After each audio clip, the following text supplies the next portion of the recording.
دور دراز ایک گاؤں میں علی نام کا لڑکا رہتا تھا۔ اس کے ابو گاؤں کے زمیندار تھے، اس لیے علی کے پاس گاؤں والوں کی نسبت اچھی چیزیں موجود ہوتی تھیں۔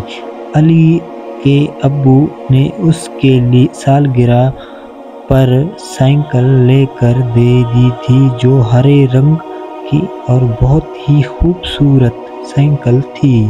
سب نے علی سے پوچھا، کیا تم ہمیں چلانے دو گے؟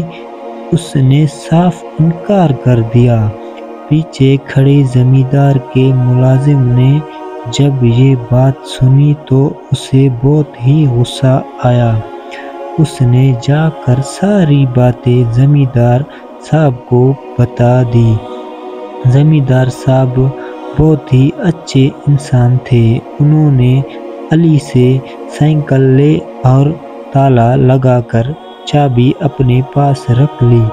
علی کو جب پتہ چلا کہ سائیکل کس وجہ سے لی گئی ہے تو وہ شرمندہ ہو گیا اور گاؤں کے بچوں سے معافی بھی مانگی۔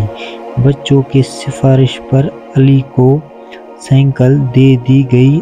اب علی سائیکل صرف خود نہیں چلاتا بلکہ گاؤں والوں کے بچوں کو بھی چلانے دیتا ہے۔